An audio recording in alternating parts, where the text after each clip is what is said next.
Welcome to Podnutz Computer Repair Podcast, episode number 244, Contingency Plans. I'm your host, Jeff Halash. This is our live call-in show for computer repair techs. We answer your questions on running and operating your computer repair business. The call-in number is 1-888-697-0162. Let me introduce the co-host. We have Chris Carruthers from the Remote Support Tech Team. How you doing, Chris? Caffeinated and ready to roll, Jeff. Awesome. And also joining us, who we haven't seen her in a while, is Shayna Pittman from Red Agent Solutions. How you doing, Shayna? I'm doing pretty good. I'm actually afraid to touch my computer at this point.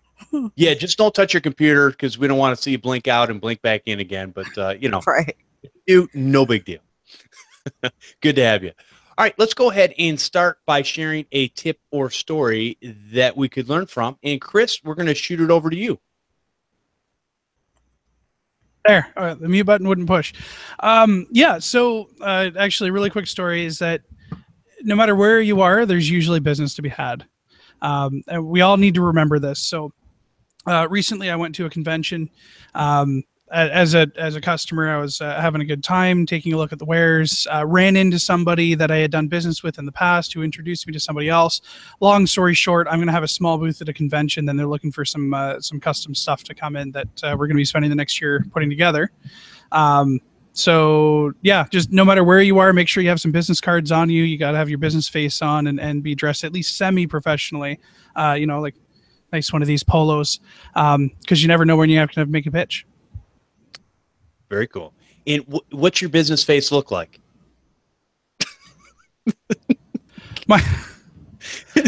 Be happy, be smiling, right? If you're seen out in public arguing with the kids, then that doesn't usually bode well, I guess. That's a good point. Okay. Have your game face on. All right. Very good. Thank you for that. And Shayna, what do you got for us this week? Actually, I got two. I want to go off what Chris just said because now I'm actually learning to be a little bit more social. So I will be at a store and just give out just in case you don't like your old tech, here I am, or something like that. Just kind of be a little jokey with it. But they're but it generates a conversation. They're like, oh, I do have this component on the computer, but that opens up opportunity to get a new customer. So just with that alone is an opportunity.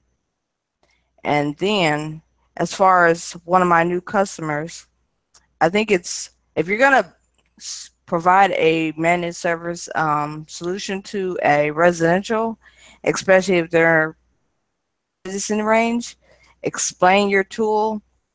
Because at first she was very paranoid from her previous experiences with just having a computer hacked or whatever she wanted to call it. So she thought my tool something bad. And I had to go back to her and explain to her, this is safe, this is blocked and all good, you're safe. And explain some of the functions, what you'll see as far as notifications, because she didn't understand that and she never seen it before. So she thought it was a threat more than her computer being secure. So definitely want to and give a little education or training, because I guess I didn't think to do that day. It was my first time implementing that Kabuto with the whole thing with monitoring and MCSoft. I think you probably took a look at that right there. Yep.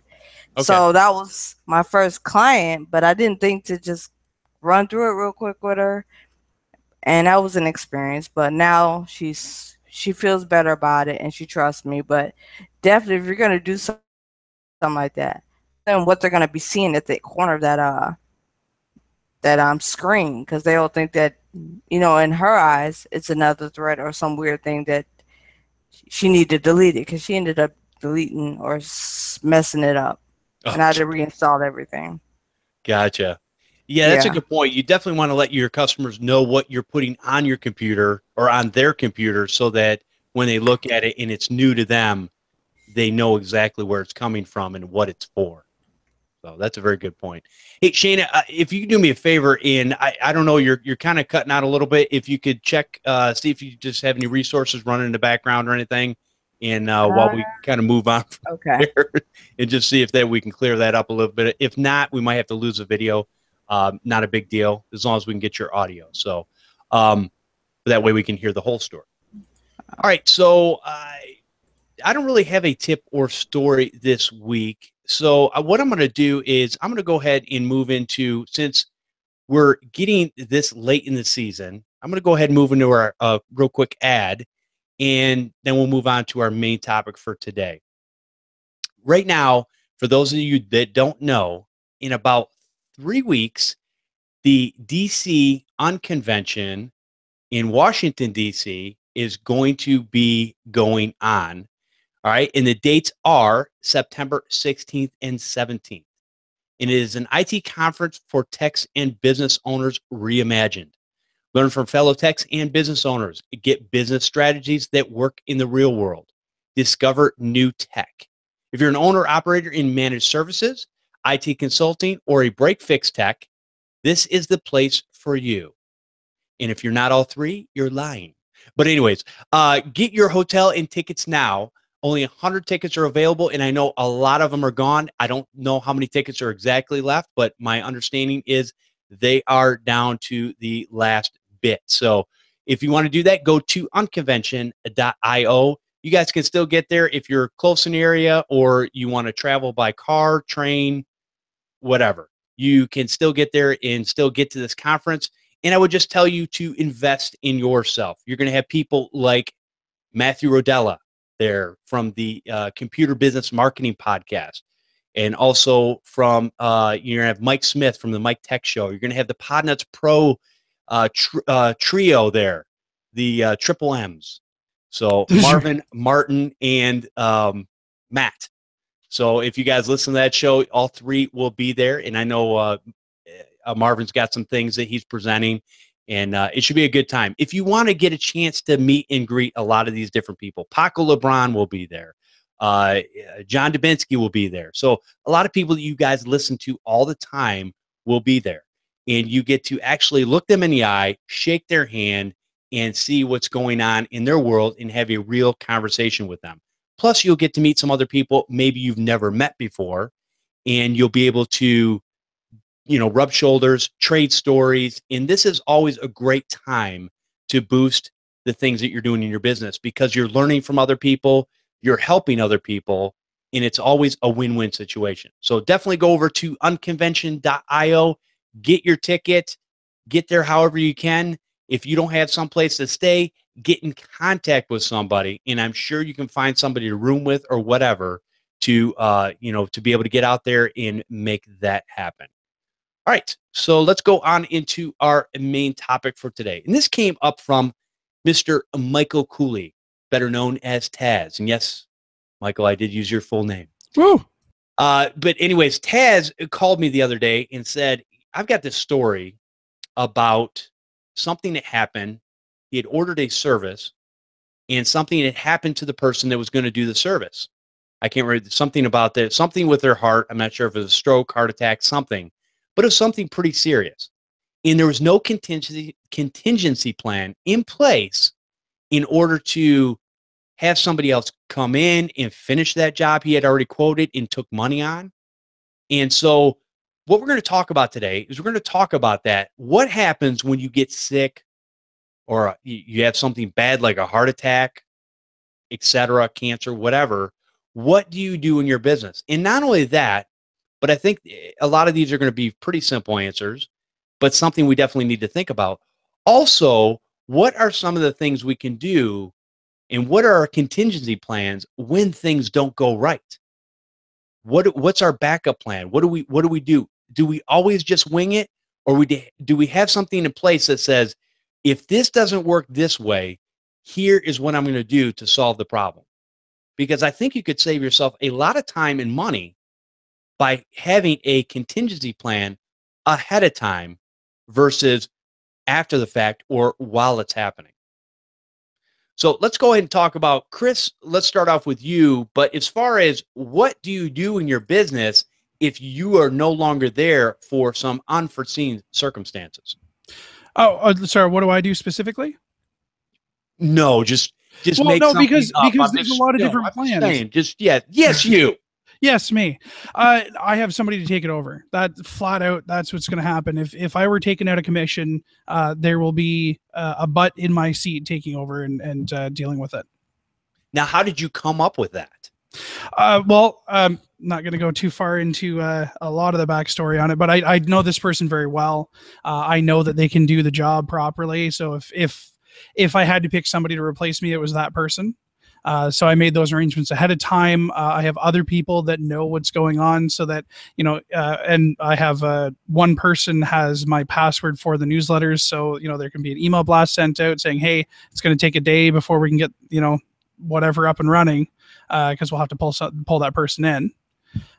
So yeah, big notification blast has to go out to everybody saying that, hey, we're going to be down for 12 hours or however long it's going to take to get that person up and running. Introduction, email blast, and then that's it. All the phones and everything get forwarded to the right person, and you're done. Now, obviously, somebody has to have access to a whole lot of passwords, I would imagine. I would imagine that if you were somebody like me, you would have a safe, and in that safe will be a USB drive, and in that USB drive is going to be a text file, and in that text file is going to be a password for LastPass. Okay.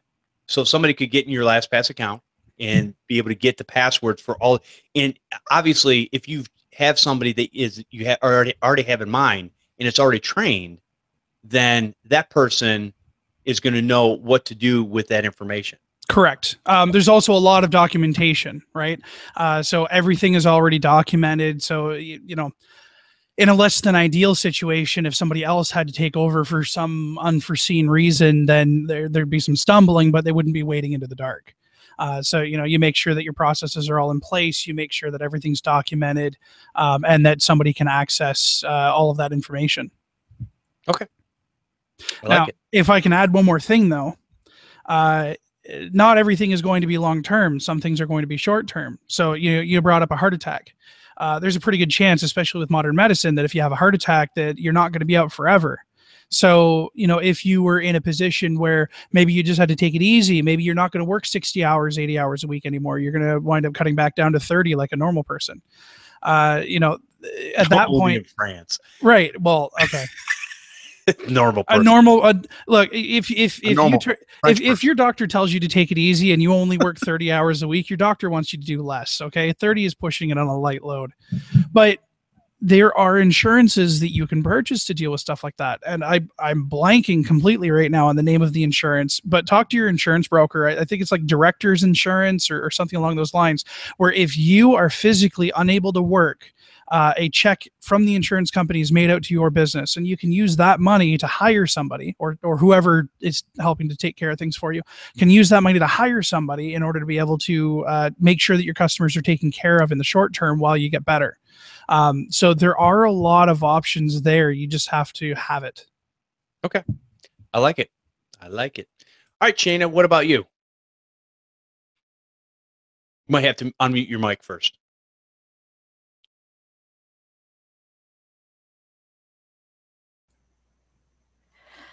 My concern is my clients, because I know a lot of them won't do nothing without me. Like, my word is pretty much their next move.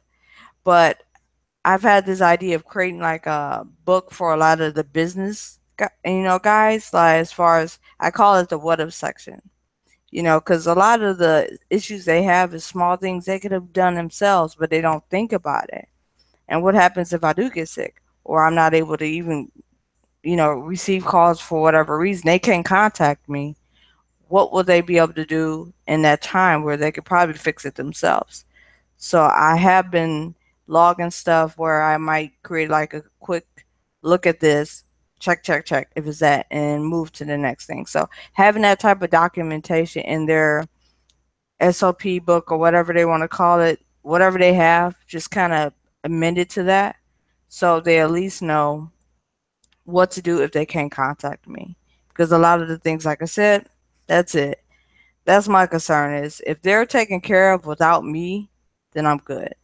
And as far as I'll say administration wise, like the invoicing and all that, yeah, you might. Am looking for somebody who I trust.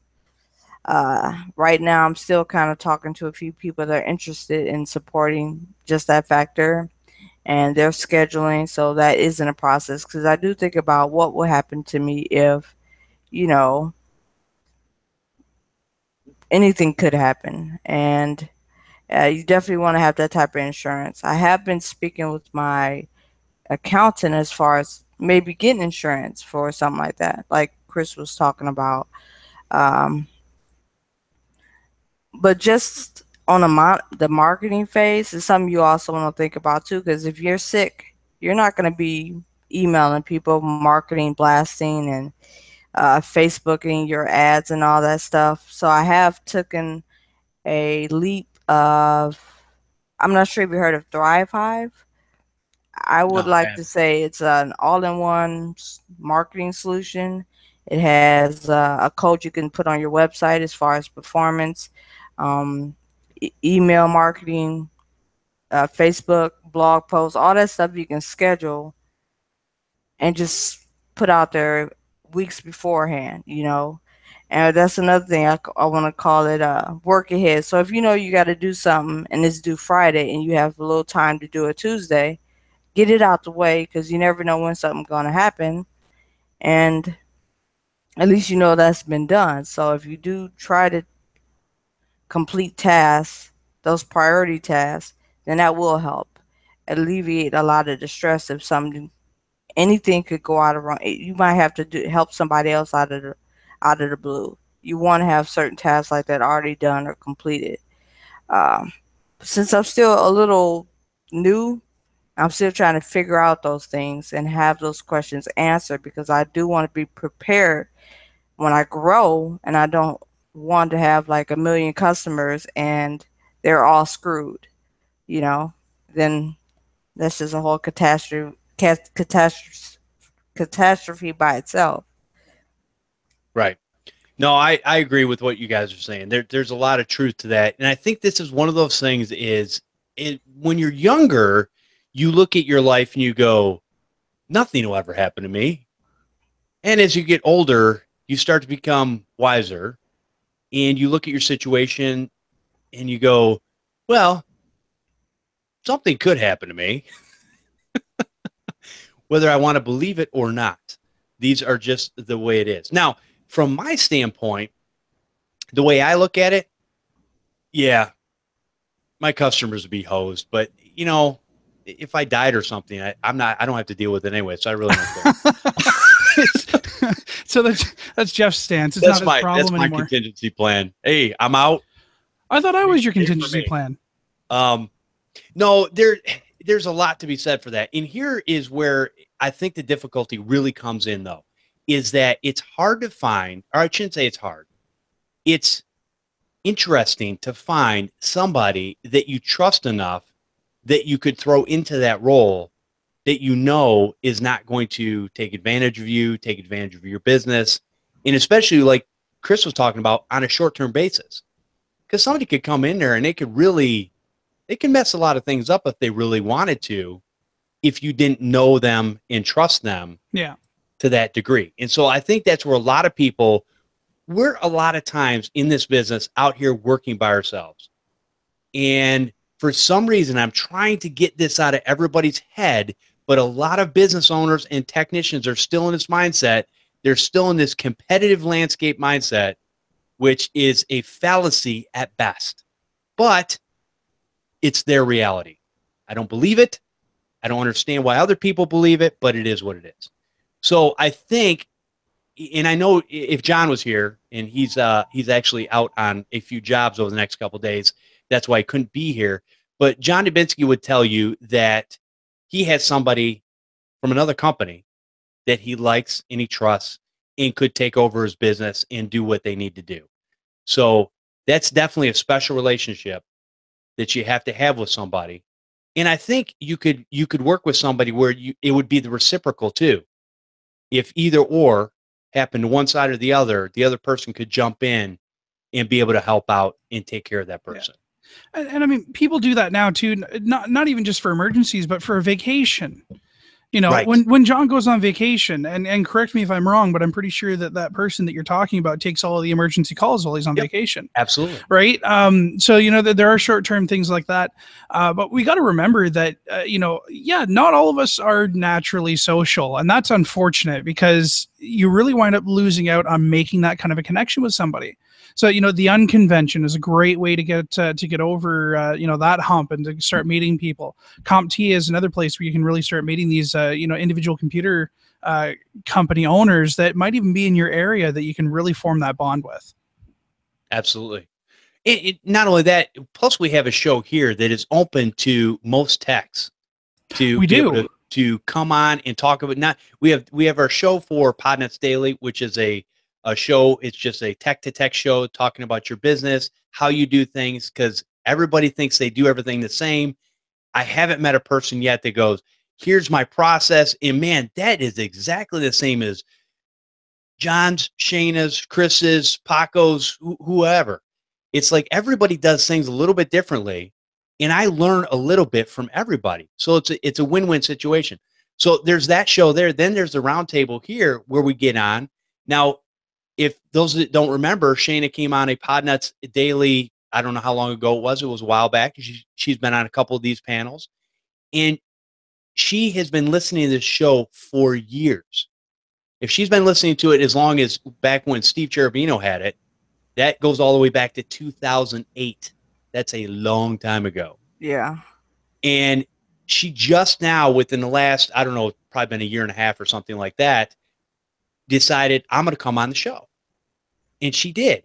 Now, Shayna, from your own standpoint, how easy was it to come on the show and just share what you do in your business? And how easy also was it to come on this show and just kind of be a part of the conversation?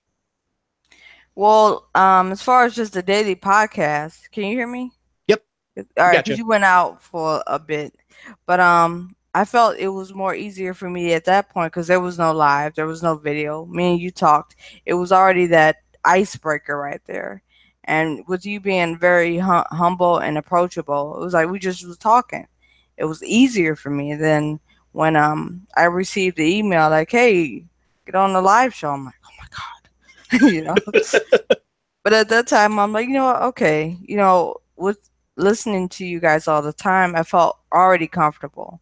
You know, we're on the same level at some point. So being live and just not picturing millions of people watching me, it was easy. Like I said, once you got into us, we were just talking. It was a conversation, more of us just, you know, trying to promote secretively of what we do and stuff like that.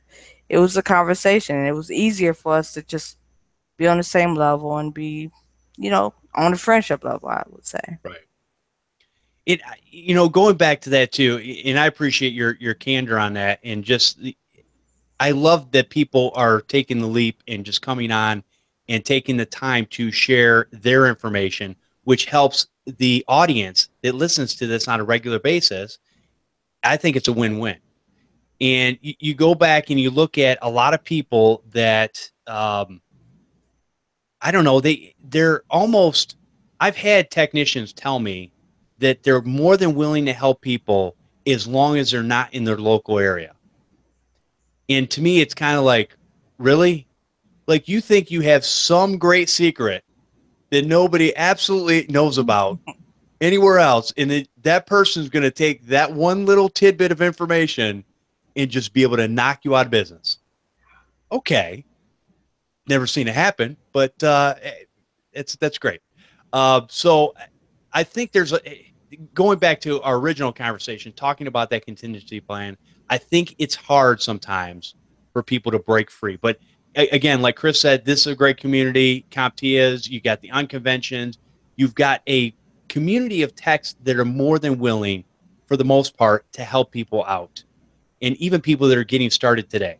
This is why we do these shows. If I wasn't helping people, there's absolutely, I don't really get a whole lot out of this. I do it because I enjoy it. I enjoy tech. I enjoy the business, and I enjoy talking about it. So that's why I do it. And the number one thing is it helps other people.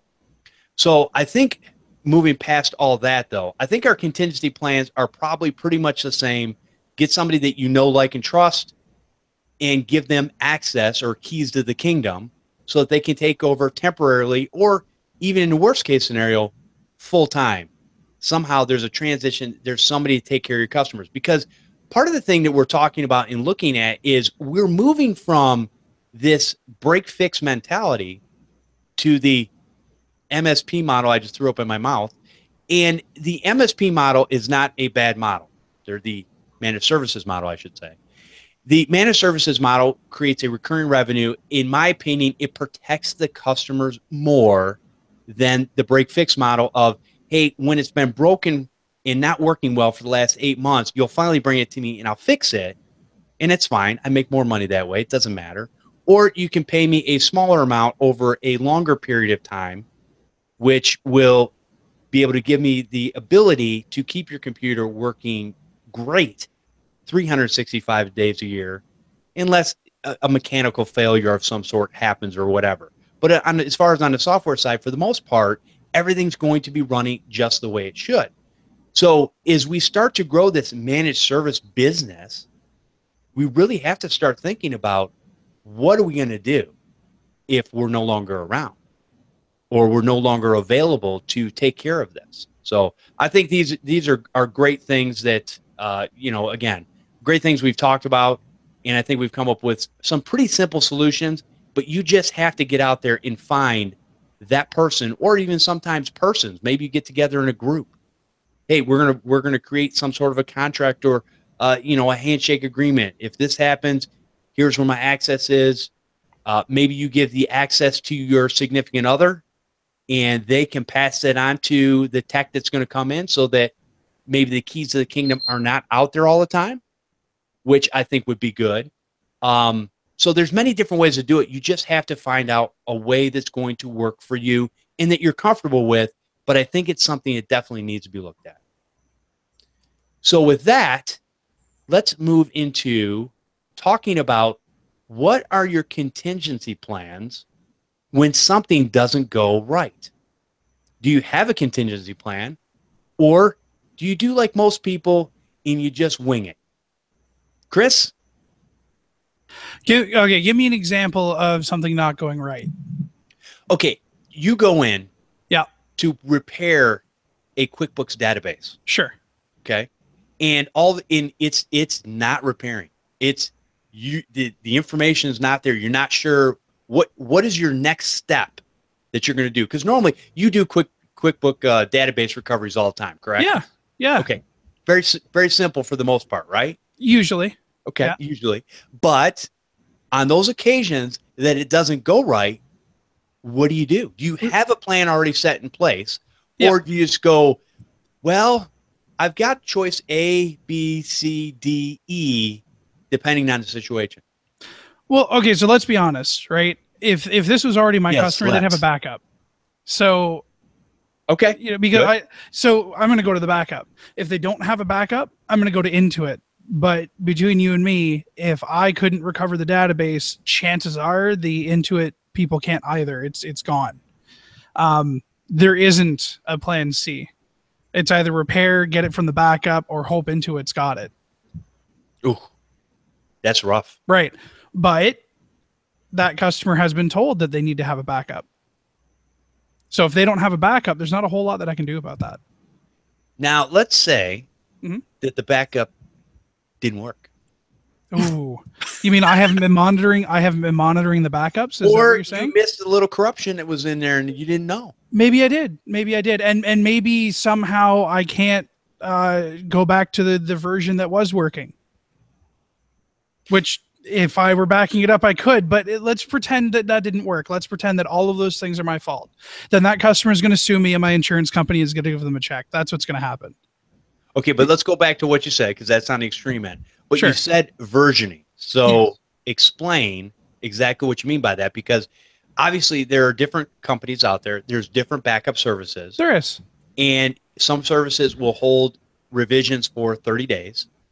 Some 3 months, 6 months, a year, Yeah. forever, and then multiple revisions. So explain what in your opinion, is the best case for recovering that data if there happens to be a corruption that is actually backed up into your backup? Sure. So best case scenario for restoring a file as far as versioning is concerned is that you have an infinite number of versions from the day that you started backing up until now.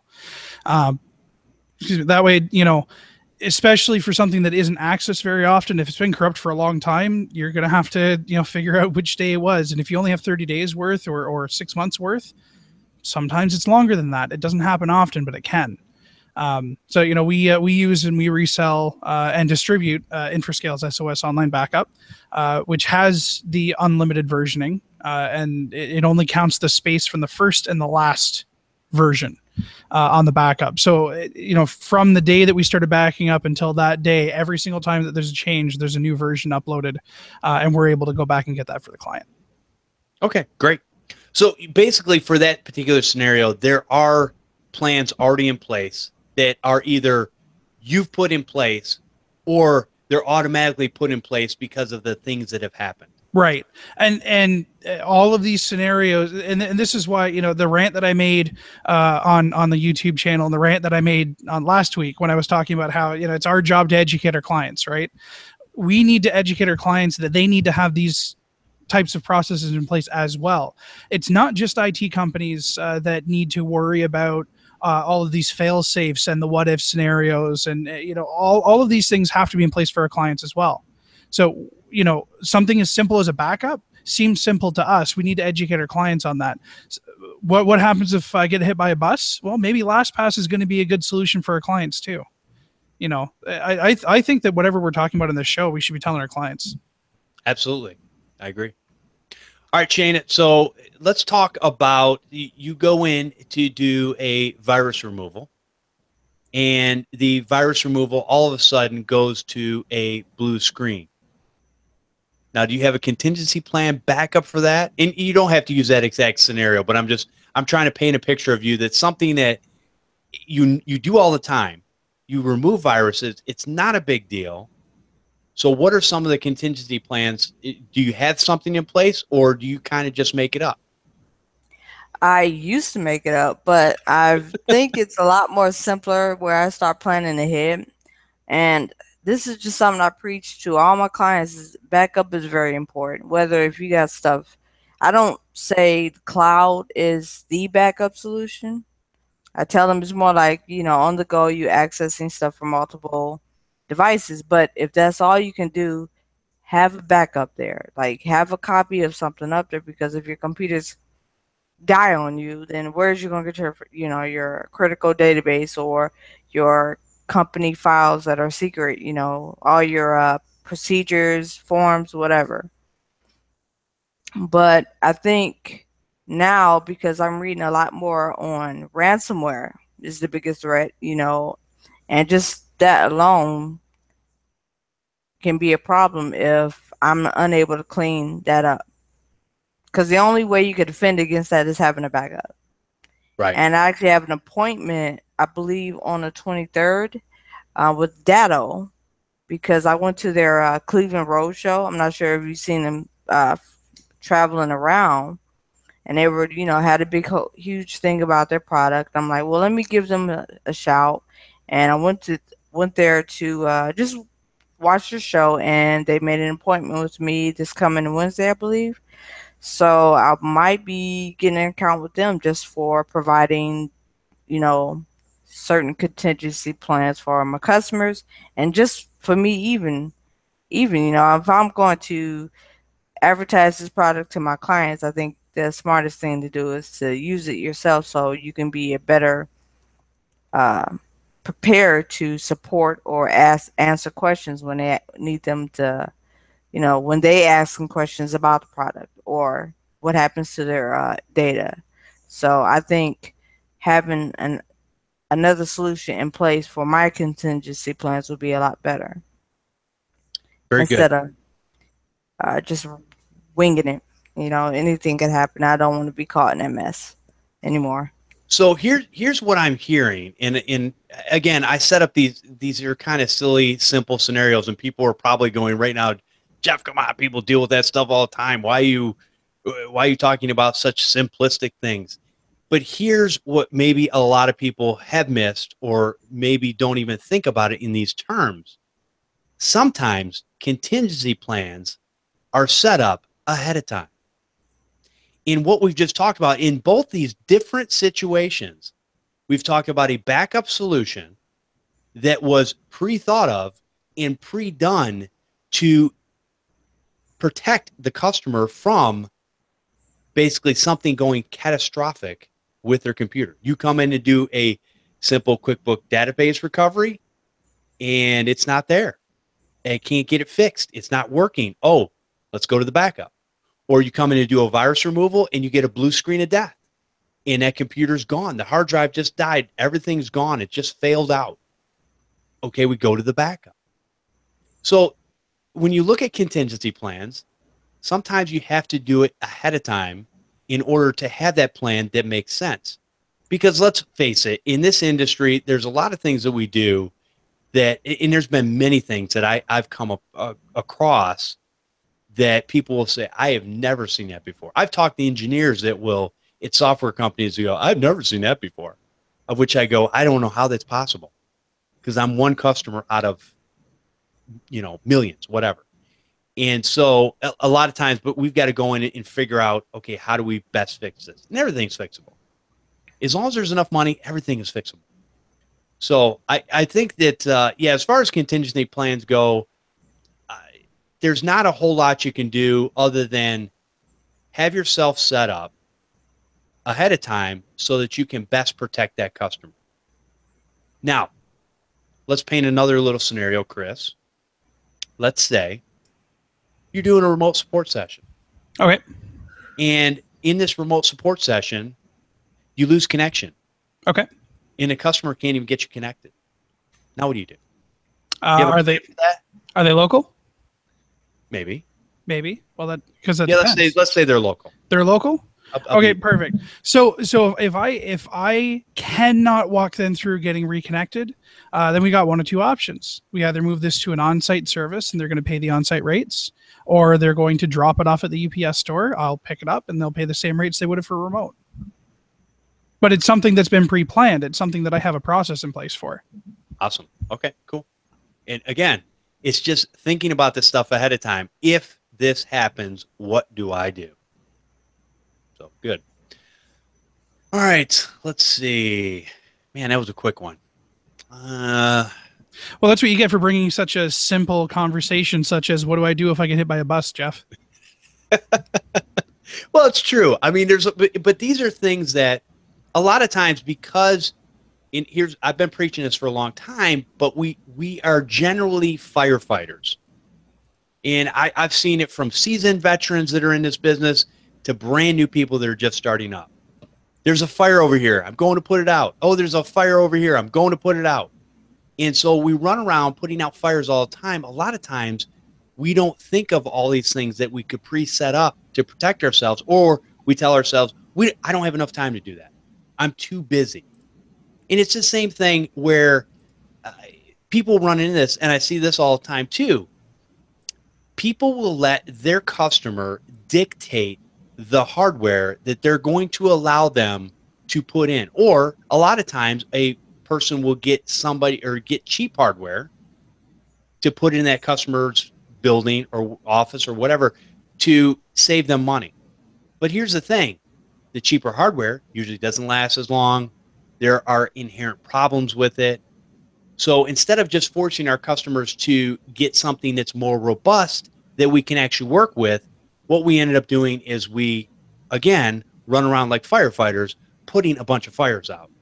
Because not for any fault of our own, other than we did not force our customer to get the proper equipment. We allowed them to tell us what they were going to install, instead of going, well, you know what? If that's what you want to install, that's great. You can do that, and I'm going to move along. Because you can go find, and here's the thing, and we'll probably get into this in a few emails here in a little bit. You can tell people what they need that's going to best protect them. And you can say, this is the service I'm providing you. This is what I know is going to be best for you. And so here's why we're doing this, and here's what it's going to cost you. And if you don't want to do that, that's fine. There are enough customers that will appreciate just what you told that other customer, that they will actually take your service and keep your service. Mm-hmm. Especially if you keep it the same. But a lot of people just think, man, I got to break in, I got to get in, I got to keep it cheap. And I just read a scenario, I don't know, it might have been yesterday. Somebody was talking about basically a customer had left another tech and was coming to them, and they were charging basically the same rate. But when that customer went to leave that tech for substandard service, for whatever reason, that tech said, okay, we'll cut it by 50%. Really? But all they really had to do was just do the job, whatever that entailed for whatever the contract was between them and the client. They didn't, they weren't up to the client's standards. So the client moved on, and it's still paying the same amount of money for better service. Yeah. So that stuff happens all the time. It's not a one use case scenario. So anyways, is there any other situations that either one of you can come up with as far as something that might be a contingency plan that maybe you've been bitten by before and you learned something and said, I need to change this, so the next time this happens, I am prepared? Yeah. Make sure that somebody knows where you are if you're going on site and what your approximate schedule should be. So if I'm going on site now, if she's listening to this right now, she'll probably yell at me later for not always telling her everything. But for the most part, my wife knows where I'm going, right? If I have an on-site somewhere, she has access to my calendar. I tell her, hey, these are the places that I'm going today, because if I don't come back, that's going to be important. So it seems like a bit more of an extreme situation, but that is something that you need to plan for. Somebody should know where you're going and what your itinerary is in case it doesn't turn out that way. Right. Okay. Very good. Shayna, anything you can think of that's, because obviously you've been in the business for a while, but obviously there was things that when you were newer, or even things, man, I've seen it all the time. I'm still learning stuff all the time, new every day. Is there anything you can think of that, hey, I here's what happened and here's what I changed in my contingency plan so that this situation didn't happen again? I mean, as far as anything, it's just having a backup plan, because one of my clients, I probably mentioned this before, is I would tell her that she needs to back up her certain client database of hers, and without that, she does have no access to any of their private information, their private information as far as their social security numbers or the notes she took on their status, and that's very important to her. And without that information, she can't refer to nothing or do anything. She's completely just unfunctional. But she's so busy and she forgets that she needs to do that manual backup, because that software she used, she can only do a manual backup. It's not like I can have another backup solution in place, but in that software there is designed weird, but she has to do it.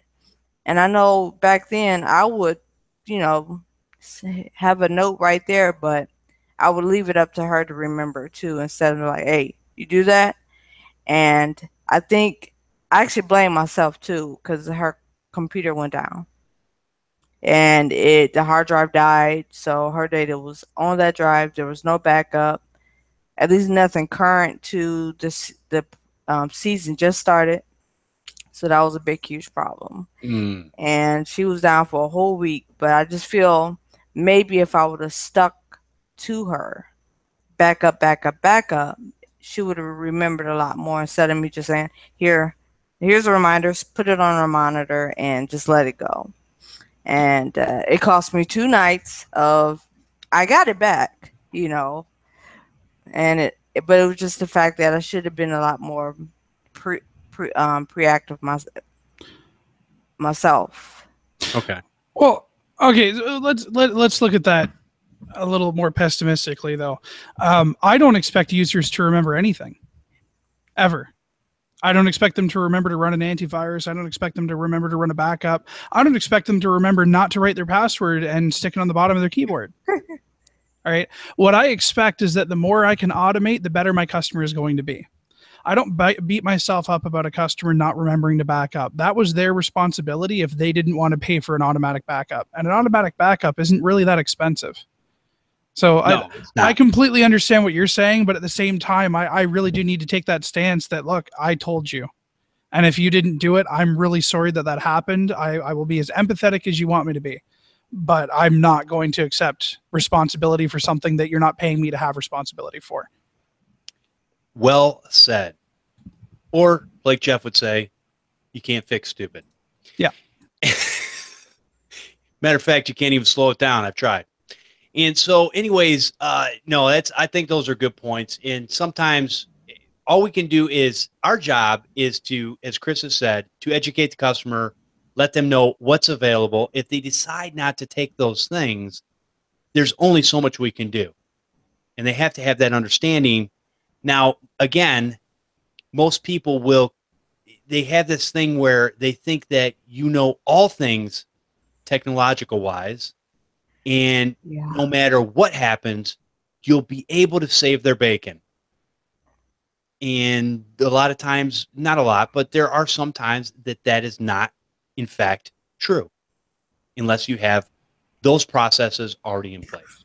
Yeah, no, I was going to say we can pull them out of almost any fire that they got as long as they still have internet and they still have the building that they're in and electricity. There you go.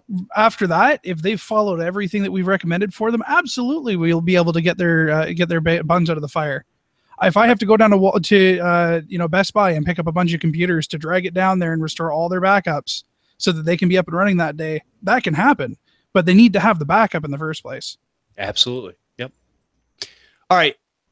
I think we have talked enough about this, and a lot of people, everyone here has come up with some good ideas and things to think about, and to make ourselves better, and to always be looking forward to coming up with a new plan that's going to protect you. Remember, just because you've been doing something for the last 5, 10, 15, 20 years doesn't mean that there's no room for improvement. There is always room for improvement.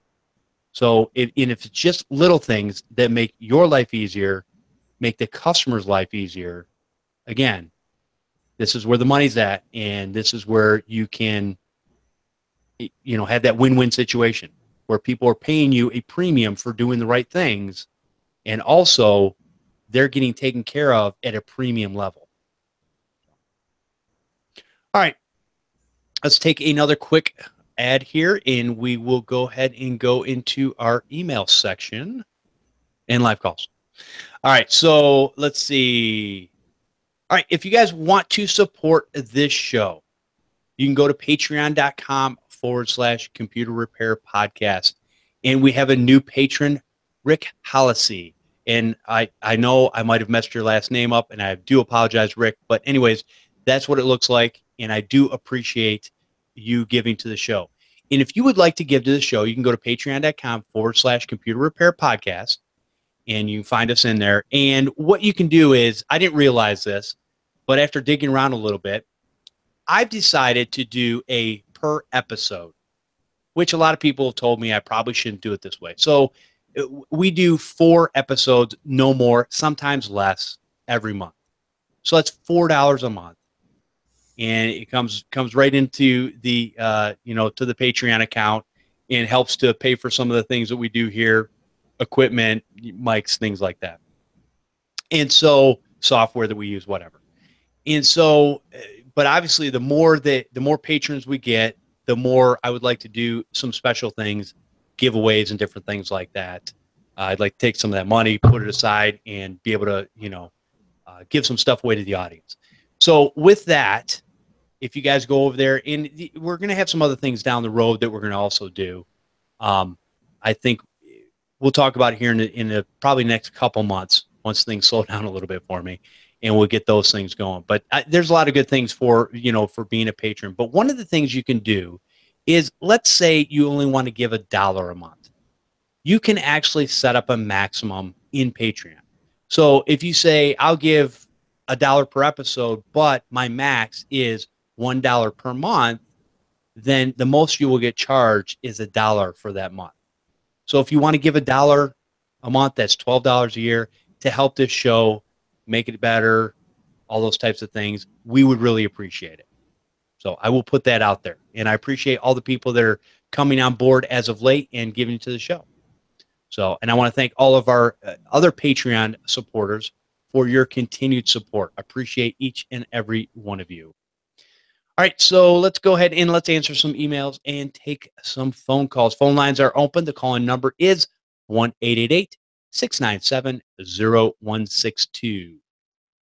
All right, let's go into our first email. All right, this is, let's see, it says, hello, I've recently been working on my tablet, customizing it, cleaning it, etc. I wanted to customize what icons I had on my taskbar and found one that says IGFX tray or IGFX tray module. I had no idea what that was, so I looked it up, and apparently it has something to do with the graphics. The only thing that confused me is what I read is that it's mostly used for graphics cards, but tablets don't use graphics cards. So this is something that I need. So is this something I need? Can I remove it and have no graphics problems, or is it some kind of malware? Jonathan. Thank you, Jonathan, for the email. And Jonathan had emailed us before, and he was having some tablet problems and some upgrading there in the past. I did email him back, and I basically said that the IGFX tray module is usually something that sits down for shortcuts in the tray on your desktop. And so you can get to the graphics card controls quicker. Yeah. Is it needed? Not really. It does optimize the Intel, never mind. Yeah. I wouldn't take it off. How about that? Okay, and that's probably fair. And I don't think that it's probably taking up a whole lot of resources anyways, right? No, it's pretty lightweight. And I mean, really, it's only going to affect the Intel cards anyway. Well, this is where it's a little bit confusing. I guess if it was, and I forgot what type of tablet it was that he was talking about, and you're right, it might be an Intel chip in there. But everything has a graphics card or graphics chip, whether it be a laptop, a desktop. Now, there are standalone graphics cards that are in desktop computers for gaming and such, but everything usually has some sort of at least onboard graphics nowadays. Unless it doesn't have a screen. Yeah, then it would be a tablet. Right. So anyways,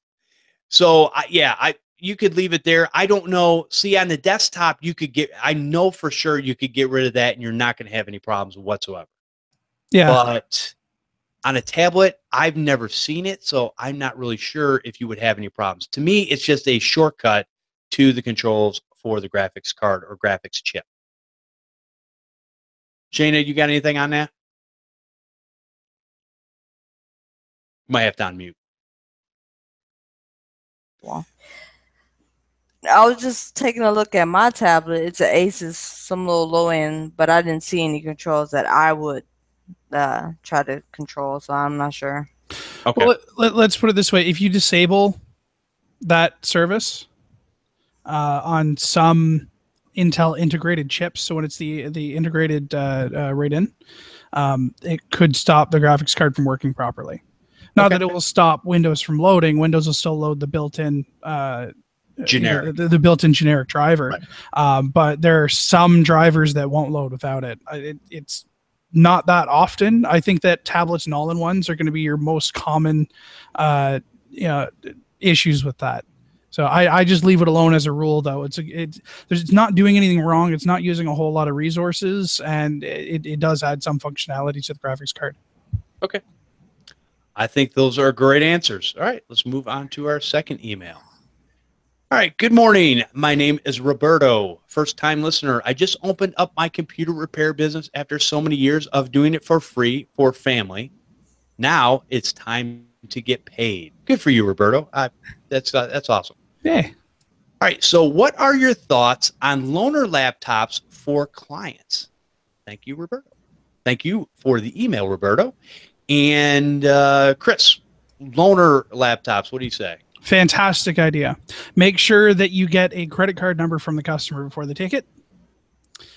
Make sure that you have a system image of the way that the computer was before you handed it out. And make sure that you have the appropriate licenses on that laptop before it goes to the customer. All right. Shayna, how about you?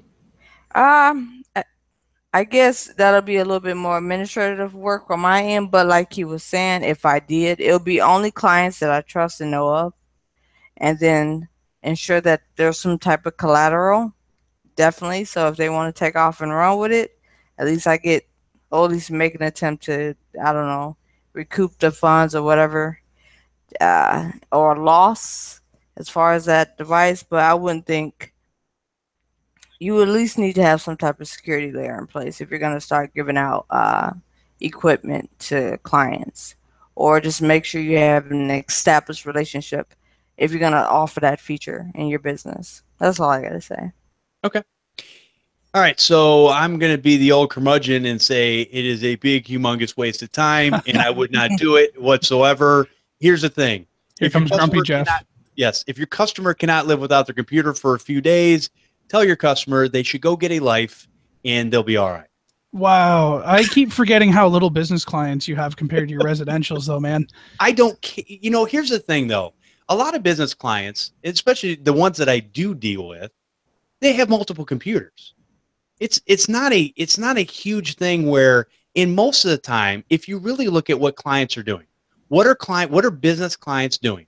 They're either using software that either has something to do with, your tax information, QuickBooks, Peachtree, whatever, or accounting, all your accounting information. Yep. Or you're using some proprietary software to get into.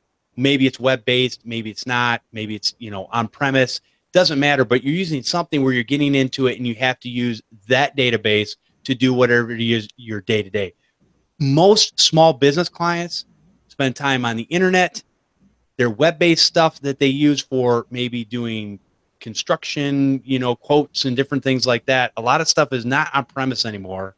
So for a lot of these people, it's like, hey, get up off that computer, give it to me, and go sit over on that computer. It's not that big a deal. Assuming that they're big enough for that, though. I have plenty of one-man shows that I do business work for, and if their computer went down, like specifically their laptop, if their laptop goes down, that's like 75% of their work needs to be done on a laptop because they have to be mobile, So we have 2 loaner laptops for that reason. They get that laptop, they take it out with them, and they're able to continue working without much of an interruption. So that's a huge add-on service that you can charge a rental for if you wanted to, or just to be the reason why they come to you. I'm going to make the argument there that if you know some small business clients, an i5 laptop is a really cheap investment to keep them happy. Okay. So here's what I'm going to say. Uh-huh. If you're a business owner, I'm going to do a Chris. Uh-huh. You need to have a backup. They do have a backup. But it's not me. Sure, it is me. You have your own backup. It is me. And you know what? The $50 extra that they're going to pay for that laptop is going to pay itself off pretty quick. I think both ways are perfectly fine, to be honest with you. It's just there are certain things I don't want to do. A lot of people I want to fight with you some more about this. Wait a minute. I don't want to go outside of a 6 square mile radius. Now, people travel 50 miles to go see a customer. That's great. Sucks to be you. I don't. And there's a lot of reasons for that. Time, all that. Anyways, and I don't like being in a car. But other than that, I think you can do it either way. I just don't want to follow up on that type of stuff. And I think from what you're saying, Chris, if you're talking about an established customer, or what Shayna was saying earlier, is that if you're talking about somebody that's trusted and you know them, you've worked with them, maybe that's a different use case scenario. And maybe you do have those loaners. Again, though, to set it up specifically for whatever somebody's using it for, I think also has its own problems. Unless all they're doing, like I said, is getting online, going to their web-based portal for whatever software they're using, or doing something, QuickBooks, whatever. you know, are you going to set up their QuickBooks account on a computer so that they can do their accounting on that computer? Probably not. So what are they really going to use it for? They're going to check email. Okay, now wait, I'm used to using Outlook. Now you're going to have to set it up for their Outlook account because that's what they're used to. They're not going to want to go to the web-based portal for that, right? So I've told you about Z-install, right? yes. Yeah. So tell everybody again. So Z-install transfers files and programs between computers. If you wind up in a situation like what you're talking about, the way that the license structure works is if you've used it on a computer before, it doesn't use up another license. So, for example, the loaner laptop, it doesn't continue to use licenses for me to transfer the customer's data from their existing computer over onto that laptop. Pull the drive out, slave the drive, copy everything over, hand it back to them, and now they've got a computer to use while you're waiting for parts. There are ways to do it, is what I'm saying. It's not. It doesn't need to be as difficult or as complicated as that, especially when you can just set it up that way. Yes, and I understand what you're saying. Uh-huh. And I partially agree with you. Partially don't agree with you because, again, it's a big pain in the butt. Jeff, if we agreed on things on this show, do you remember what happened the last time we agreed? The whole show went silent for like a minute while we figured out what to say next. I know. It's terrible. Yeah. No, I like I said, you could go either way. I'm on the side of, no thanks. I don't want, it's not something else I want to deal with. Sure. Again, if you're going to charge a premium for a service like this, it makes sense. Hey, that's fine. I'm going to transfer your stuff over here. It's going to take me a minimum of an hour. That's $150 an hour, whatever it is, right?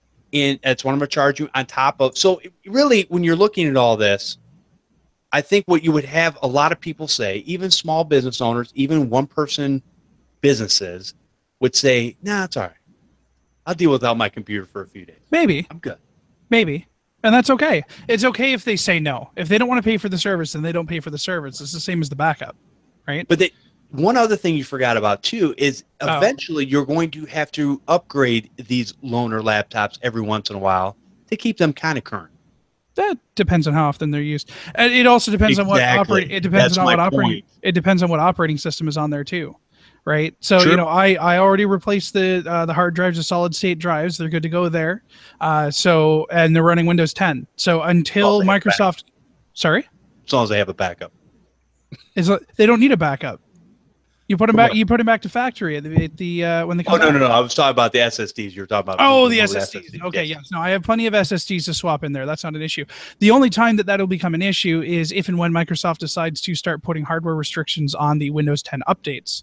Because if Windows 10 is going to be the last operating system, I guess the question there becomes: is it eventually going to stop my computer from updating because it's too old?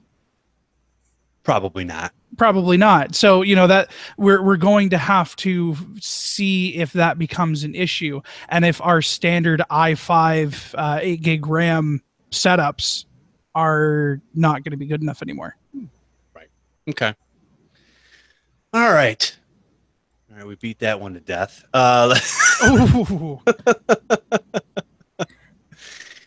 Like I tell my wife, and this irritates her, we're just going to have to agree to disagree.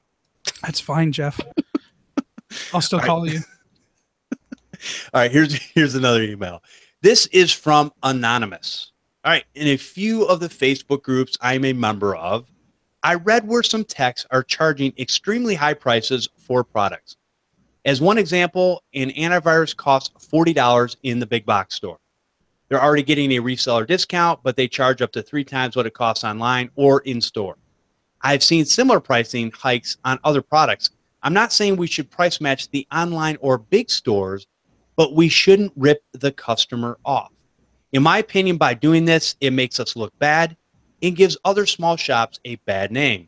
The last thing we want to do is make the big box stores look like the best option and more trustworthy.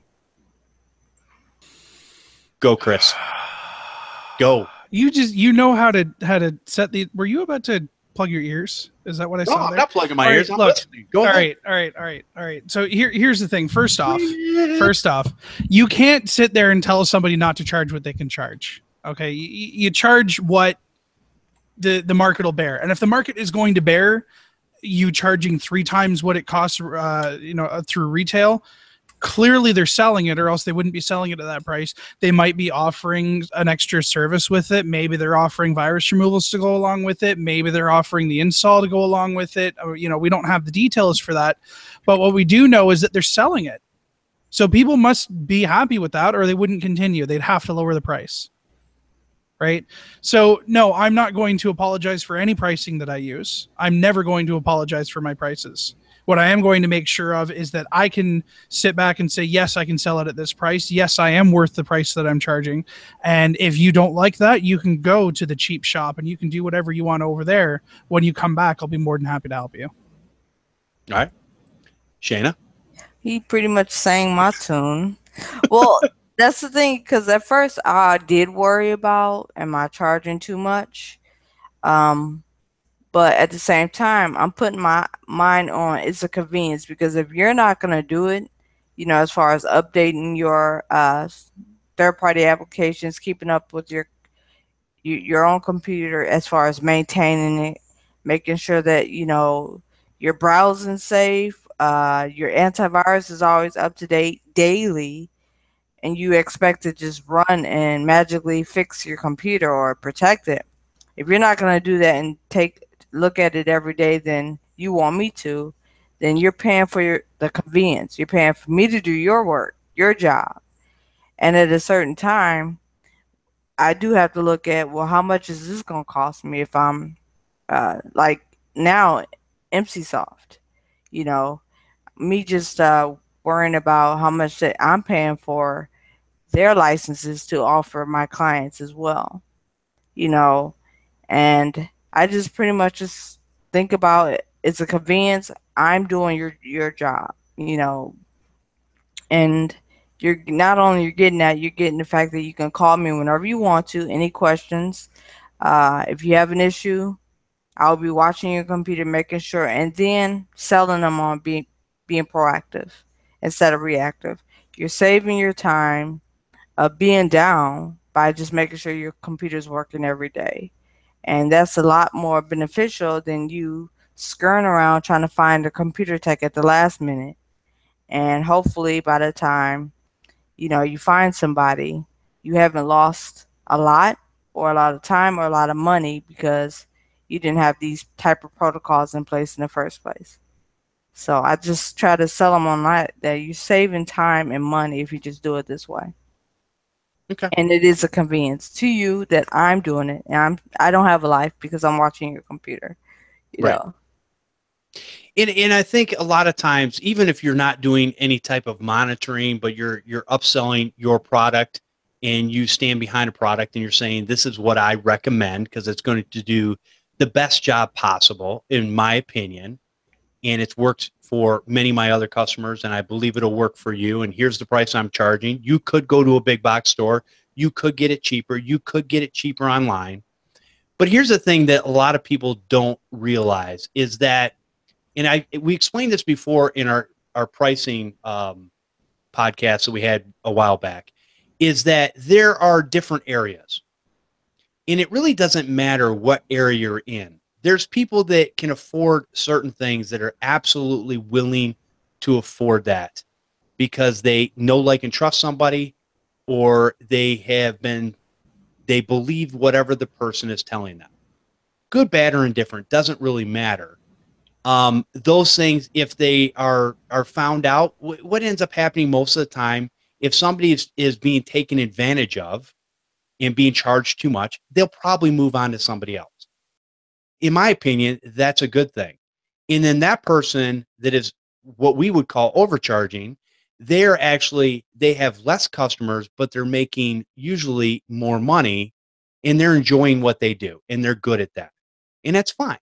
There are different types of businesses. If you're in an area that has, let's say, 100,000 people, there's only so many fish out there. Still a lot of fish.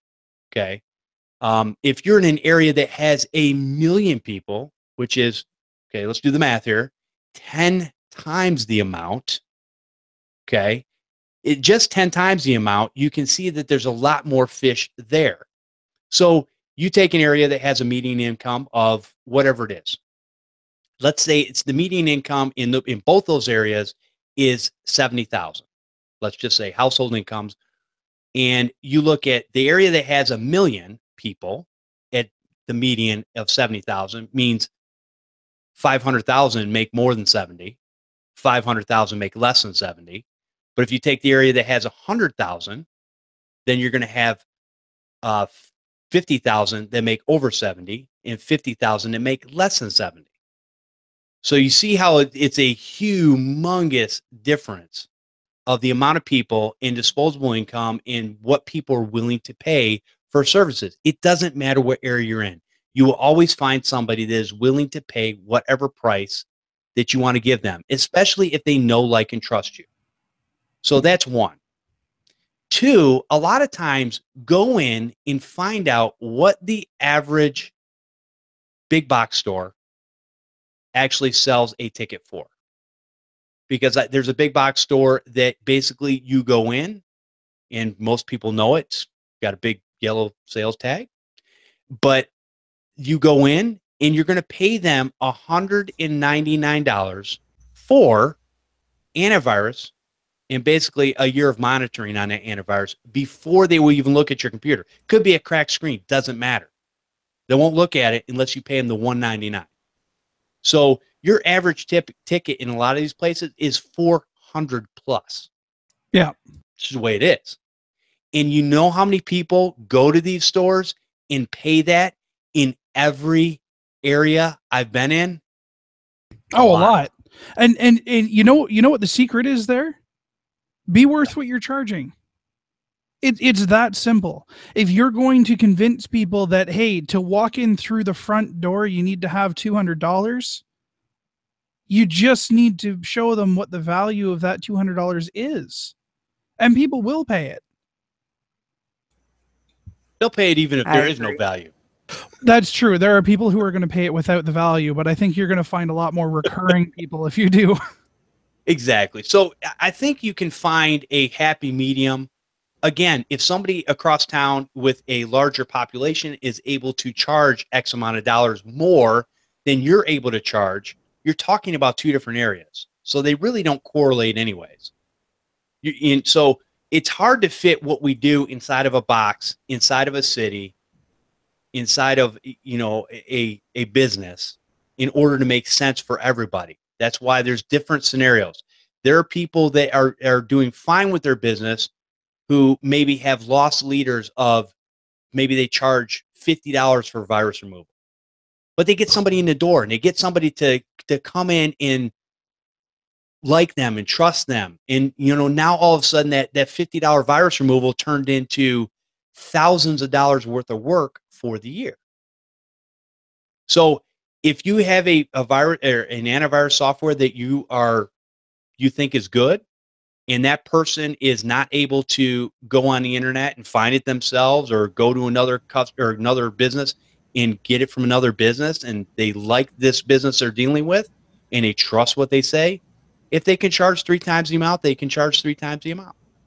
Again, the people that, a lot of times those same people, you're going to get the majority of them who are going to, once they find out they can get it someplace cheaper and it's the same quality, the same service and all that, they'll move to that cheaper business, which is a win-win. And then the person that's charging a lot will just keep a handful of customers, but makes a lot more money doing that with less headache. So it's a different scenario. Anyone else? All right. No, you're hitting it right on the head. All right, let's go ahead and what do we got here? I think we got one more email. And this will be a good one, I think, to end off on anyways. Got a couple more, but one we got saved for next week. All right, so let's see. This says, what's up, Podnutz? I'm just reading like the email side. All right, so how do I start building up a board level repair business? It's been what I wanted to do for a long time. I have 7 pounds of iPhones. I collected data to see how much money I would make if I turned them around and sold them on eBay for repair or spare parts. The total was $660, so I would still profit. That's good. You're doing the math ahead of time. I assumed if I could really fix only a handful of them, I calculated what I could earn. Now I'm at the early stage of planning the business. What equipment do I need to start out? What don't I need to prevent wasting money? I'm also learning the science behind it to have the knowledge of all board components to know what they do and why. What essential equipment do I need to ensure I can fix any problem when I find one? I don't want to have to put a device to the side because of my failure of not having that tool. Let's see. So I think let's answer that question. What equipment? So if you're doing iPhone repair, which it sounds like this is what he wants to do, board level repair, what type of equipment do you need to have for that? I mean, I guess it really depends on what he's looking for. Because when you say board level repair and you tell me board level repair, what I'm thinking is, desoldering a chip off of a board and replacing the chip. And I'm honestly going to say that you won't make money doing that. At least not enough, not as a single person. It's cheaper to replace the part than it is to repair them most of the time these days. So yeah, I don't really have much of an answer on that. I mean, you need a soldering gun. You'd need something like the iFixit screwdriver set so you can take off small screws. You're going to want a soldering vacuum to make it faster for you to be able to pull those out. Probably some magnifying glasses because some of them are going to be pretty crazy. But like I said, I personally couldn't see a business like that moving forward if that's what you're looking to do. Yeah, I kind of agree there. I'm not really sure. Again, I don't even like doing screen replacements on those things, and that's probably the majority of what you're going to do. Yeah. If you have something that's like an iPhone that's water damaged, you're gonna. What will Apple tell? Apple would tell you they need to replace every component inside there. Yep. Even if it's a laptop. If one portion of the board got wet, they will replace everything inside that laptop. Yep. So, anyways, I'm not. Yeah, a hot air rework station. Again, like you said, the iFixit stuff. I mean, is it board level repairs? You can make money at board level repairs because you can get good enough and quick enough at it that you can turn these things around if you know what you're looking for. Sure. And so what I would say is, if that's something you want to do, that's awesome. I think it's a great learning process in order to do it. And I think that you're going to have to get some education, whether it be through YouTube, through some online classes, as far as getting this type of work. I don't know if any schools would have any of that information. As far as I know, there's a lot of good stuff on iFixit. They have PDFs and among PDFs on how to do replacements and tear downs and all that kind of stuff. But replacing parts, though, like we're talking about replacing components, not repairing components, and that kind of stopped in the mid '80s. When it started to become more and more affordable to replace a motherboard than it was to replace actually, socket. believe it or not, there are still businesses out there that are doing board level Really? repair, and that's the majority of their business, and they're making phenomenal money. That's crazy. You know what? Get some of them on the show then. I'm not saying that you're wrong. I'm just saying that I want to hear their stories because I want to know how they're doing that. Well, and here's the thing. So a lot of people don't realize this, but the one reason I've done many, many businesses over my entire life, more businesses than I can shake a stick at. But one of the reasons I picked towards the end of my career, not the end totality. I picked computer repair because this is something that I could do into my late years if I so choose to do that. And so, because I know a lot of these people, they have this pie in the sky dream that they're going to retire and whatever. They're fooling themselves, but whatever. So the reality is I could do this in my 70s and 80s if I wanted to. Not a big deal. It's not like I'm not on a roof. I'm not rebuilding walls. I'm not tiling. I'm not doing all these things that I used to do. I'm not standing on scaffolding, painting, mudding, and taping. I'm not doing all that stuff. So this was a business that I looked at that I could use my brain, keep my brain going, and do it for a long period of time. And so because of that, this is why I got into this type of business. So for me, going back in, I still do DC jack repairs, and I still replace screens on laptops that are not glued to the plastic or glued to the digitizer and that are not glued in. And so there's certain things I just won't do, because to me, especially as a one-man shop, it doesn't, it's not beneficial for me to do that. So I'm not going to. I'm going to pick the easier stuff. I'm going to do the software. I'm going to do the networking. I'm going to do the stuff that takes some brain power. And not saying that this other stuff doesn't take brain power. It's just different brain power that I'm not willing to devote to make this happen. But there are other people, that's what they're skilled at doing. And that's awesome. I love troubleshooting problems. I just don't want to do board. And I've had people come and they want me to replace a little capacitor on a motherboard.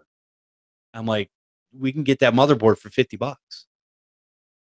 Yeah, could I put solder across there and make the connection? And chances are it will probably work. Absolutely. Am I going to do that? Absolutely not. Because then I'm responsible for it because I touched it. So, yeah, I'm probably going to be more of the replace parts type person than anything else. All right, let's move on with this email, though. Let's see. It says, I need to put together a business plan and know what hardware I need so I can calculate what I need to get a loan. These phones are going to have a wide array of problems, so I'm going to learn a lot through diagnosing them to know what about the common problems. I see your product on how to start a business. No matter the business, like my cell phone repair and board level repair service, will your product still cover the basics of my business as well? And I'm assuming, number one, it's not my kit. I'm assuming he's talking about the Technibble computer business kit as far as the paperwork to get you started in your business with contracts and checklists and all that stuff. And yes, there is stuff in there for that. It's all pretty much the same if you're doing a service type business. Actually, there's a lot of services that could probably use that same kit and change a few words in there, and it would absolutely apply to whatever it is they do.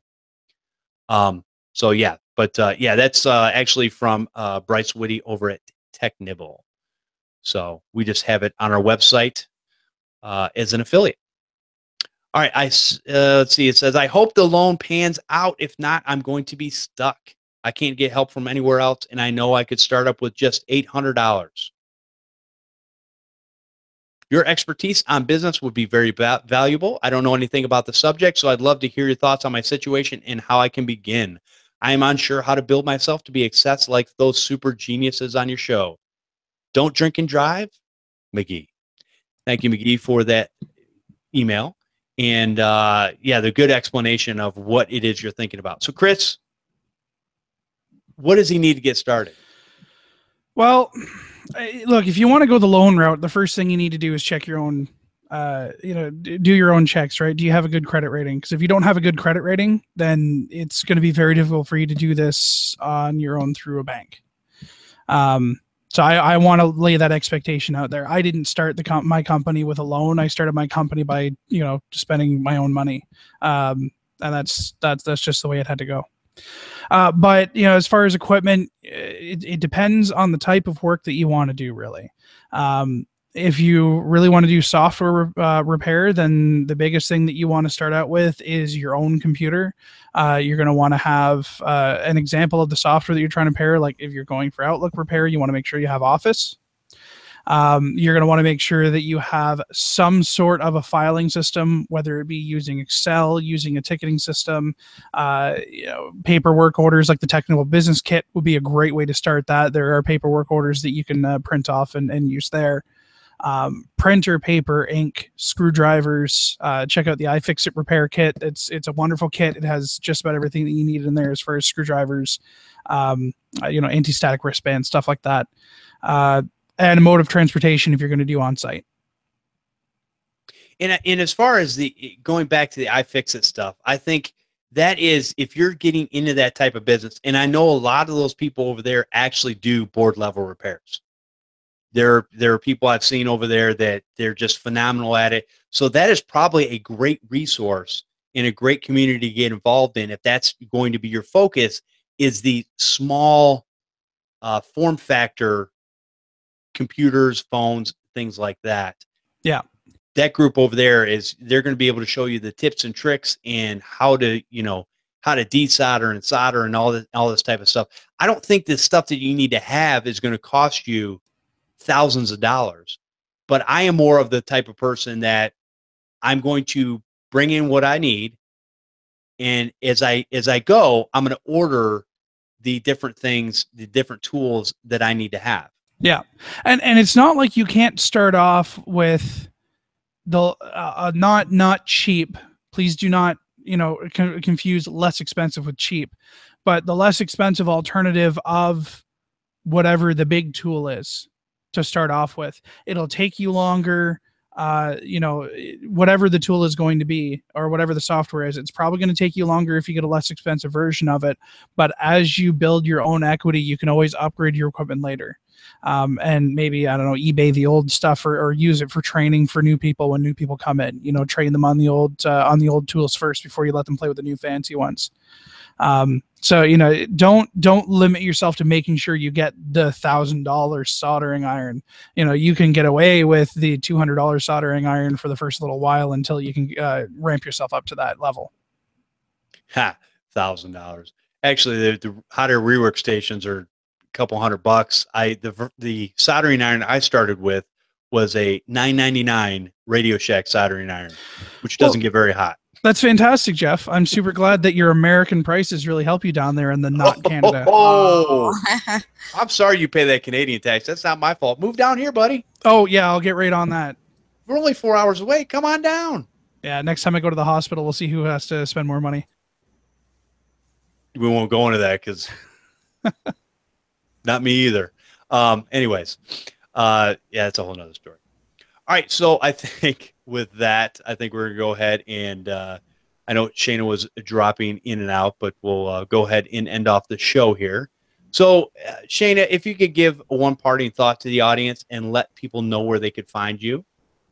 Oh, well, there's good old Facebook, Red Agent Solutions. I'm not using my Twitter quite, but that's another way of direct messaging me, as well as, of course, my website, redagentsol.com, and you can take a look at my website, the prices, and just contact me there. That's pretty much it.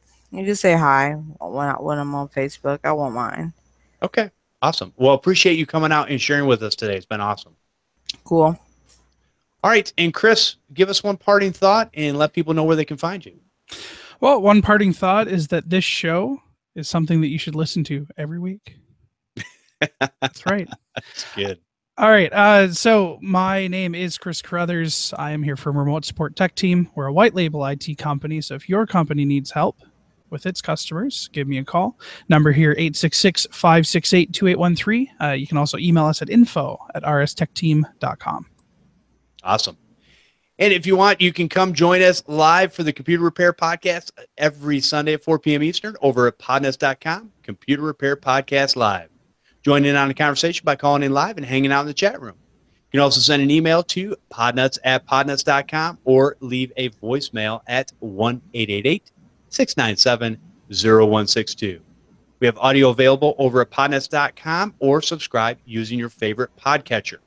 You can be notified when the show is live by subscribing to our YouTube channel, Computer Repair Podcast. And I want to thank everyone for listening and subscribing to the show. We'll see you next time on Podnutz, the Computer Repair Podcast.